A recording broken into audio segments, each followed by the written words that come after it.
There is an animal in Africa that kills lions. Not defends itself against them, hunts them, corners them, tosses a full-grown lioness into the air and comes back to finish the job. It weighs as much as a small car.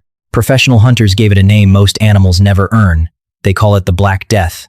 And every single day, that animal lets a bird the size of your hand walk straight into its ear, into the wet corner of its eye, into its open nostrils. The deadliest herbivore on the continent, the one that gores more hunters than lions and leopards combined, stands perfectly still and lets this small red-eyed bird climb across its face like it owns it. The easy story, the one in every nature documentary, is that this is a friendship. The bird cleans the buffalo feeds the bird, everybody wins. It's neat, it's warm, and it is not quite true, because that bird has a second job the buffalo doesn't know about, and a secret the buffalo would kill it for. This is the story of the oxpecker, the little passenger riding the most dangerous animal in Africa, and what it's actually doing up there. Start with the mount, because you cannot understand the bird until you understand what it chose to live on. The African, or Cape, buffalo is not a cow.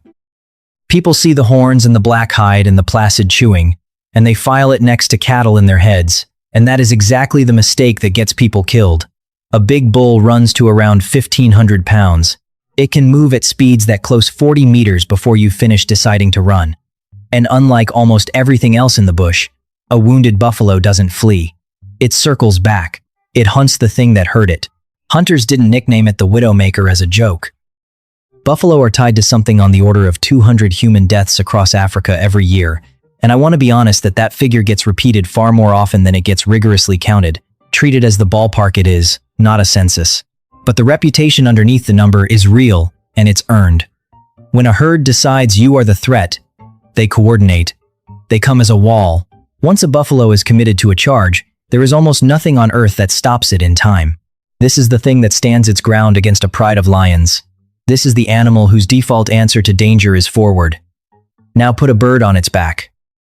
The oxpecker is a starling, roughly the length of a pencil. With a stiff tail it braces against hide like a woodpecker braces against bark.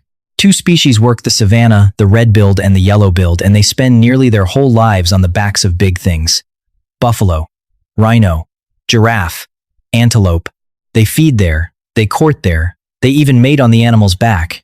And at night they sleep pressed into the warm gap of an armpit or a groin, rising and falling with the breathing of something that could crush them without noticing. Watch one work, and it looks like devotion. The bird runs its bill flat along the hide in fast, snipping strokes biologists call it scissoring, parting the hair, working the ears, cleaning around the eyes, hunting through the folds where a buffalo simply cannot reach. And what it's pulling out of that hide is, at least part of the time, exactly what you'd hope.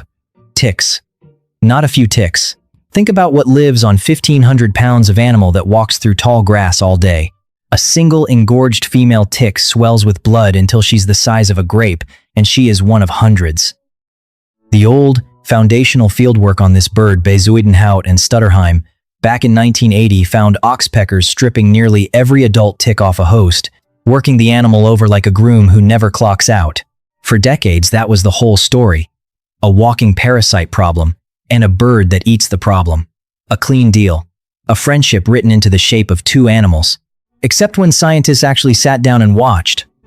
When they stopped assuming and started counting, the friendship began to come apart in their hands. The man who pulled the thread was a Cambridge biologist named Paul Weeks, and what he did was almost annoyingly simple. He took a herd of oxen in Zimbabwe, 22 of them, and he split them in two. One group kept their oxpeckers. The other group, he kept the birds off entirely for a month. If the birds were the tick cleaners everyone believed, the answer would be obvious. The birdless cattle should crawl with ticks. They didn't. There was no meaningful difference. The animals without their little groomers carried about the same tick load as the ones the birds worked over every day. A month of cleaning, and the ledger barely moved. And when Weeks broke down where the birds were actually spending their time, the number underneath the myth came out flat and strange. They spent less than 15% of their feeding effort on ticks at all. The rest of the day they were doing something else. If they weren't there for the ticks, and the ticks say they weren't, not really, then what, exactly, was the bird after? Here the honest answer stops being comfortable. And if you want the version of nature that's actually true instead of the version that's easy, this is the channel that stays in the room for the hard part. So take a second and subscribe before we go there, because we're about to. Watch the oxpecker closely, and you notice it isn't foraging at random. It's drawn.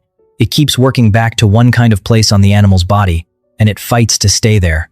The tender spots, the corner of the eye, soft and wet, the rim of the nostril, the ear canal, and above all, any wound, any nick, any tick bite, any raw place where the hide is broken and the blood is close to the surface. In a long study of individually marked birds down in the Limpopo Valley, the researchers found the same pull again and again. The oxpeckers made straight for open wounds, and once they were feeding on one, they became almost impossible to shift. On a normal patch of skin, when the host shivered or swung its head, the bird moved off politely. On a wound, it refused. They shoved each other aside to hold the spot. They ignored the animal's own attempts to knock them away. That is not the body language of a bird eating a parasite it happened to find. That is the body language of a bird guarding food it does not want to lose. And the food is blood. The oxpecker has a taste for it. Offer a captive bird, a fair choice ticks on one side, a dish of blood on the other, and it takes the blood as readily as the ticks. It does not treat the parasite as the prize. Which reframes everything about those tick bites. When an oxpecker works over a wound, it isn't always healing it. Sometimes it's maintaining it, reopening the scab, keeping the edge raw so the well stays wet and open and feeding. And here is the detail that finally broke the fairy tale in Weeks's herd. The cattle he kept the birds away from their wounds healed faster. The animals were better off, on that one measure, without their little friends. So the bird riding the deadliest herbivore in Africa is, at least in part, drinking its blood and quietly keeping its cuts from closing. Not a groom. Something closer to a very small, very patient vampire that the buffalo cannot get off its own face. Which leaves us with a genuinely stranger question than the one we started with. Because the buffalo is not stupid, and it is lethally capable of removing anything it decides it wants gone. So why, knowing what that bird is doing to its wounds, does the Black Death let it stay? The answer is the second job, the one the buffalo does get something out of. And it's the reason parasite isn't the last word here either. Go back to what an oxpecker actually is. Physically, it spends its life mounted 3 feet up in the air, on a platform that moves through the landscape all day. It has a bird's eyes and a bird's nervous system faster than a buffalo's, tuned to motion, scanning constantly out of simple self-interest, because a bird that doesn't notice a predator becomes lunch. And when an oxpecker sees something coming, it doesn't leave quietly. It panics loudly, a harsh, hissing, broadband alarm scream, the kind of ugly, grating sound that cuts through everything and grabs attention on instinct. The animal it's riding hears that. For a long time, people assumed the host mostly ignored the racket. Then researchers stopped assuming the theme of this whole story and tested it, and what they found is close to astonishing. They ran the experiment on black rhinos, an animal with famously poor eyesight and every reason to want early warning, in South Africa's Hluhluwe Imfolozi Park. 11 rhinos, 86 times, a person tried to sneak up on them on foot across open ground. A rhino with no oxpecker on its back caught the approaching human only about a quarter of the time. Slipping up on it was easy, but a rhino carrying oxpeckers detected that same human on every single approach, 100%, and it did it from an average of around 60 meters out, nearly 4 times farther than the rhino could manage alone. Every time the birds spotted the danger, they screamed, and every time they screamed, the near-blind 2-ton animal underneath them spun to face a threat it never could have found by itself. Sit with that. The bird isn't just a passenger, and it isn't just a thief. It's a set of eyes bolted onto an animal that badly needs them, a living, breathing, early warning system that rides for free and shrieks when death is coming up the wind. And it isn't only rhinos. Newer work, published just last year, put the same idea to giraffes playing oxpecker alarm calls and watching what the giraffes did. The ones living alongside lions, the ones with real skin in the game, held their heads up and stayed on alert longest when they heard the birds cry out. They had learned to read the alarm.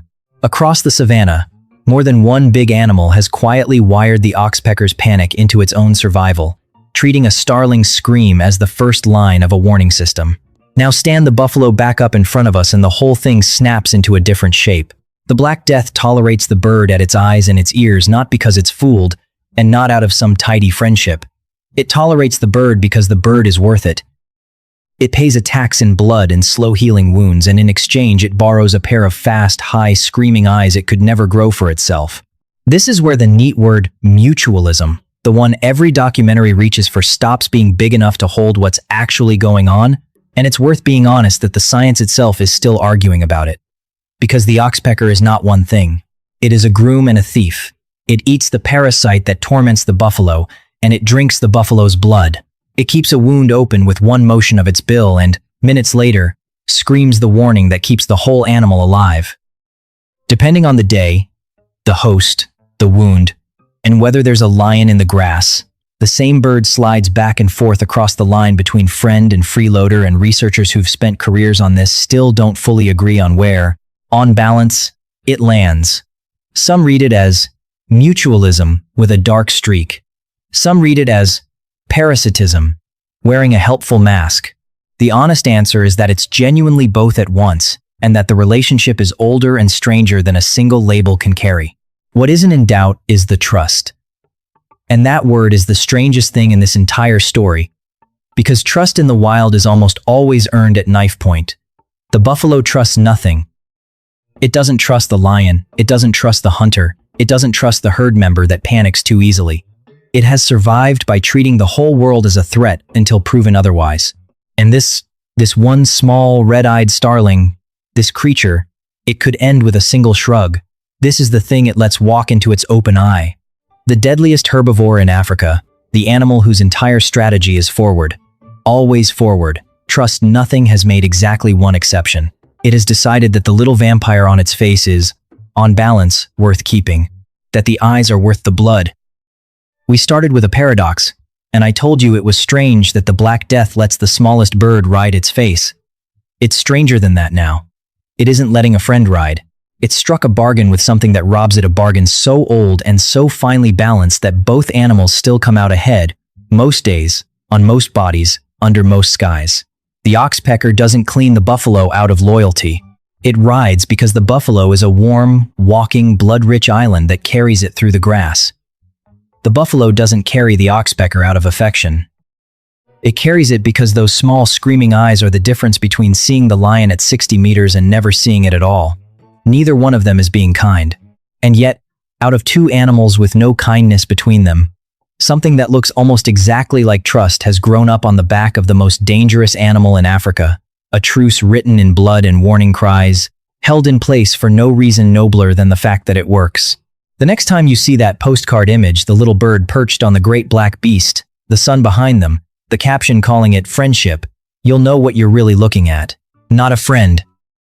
A passenger, a thief, and a sentinel, all in one small body.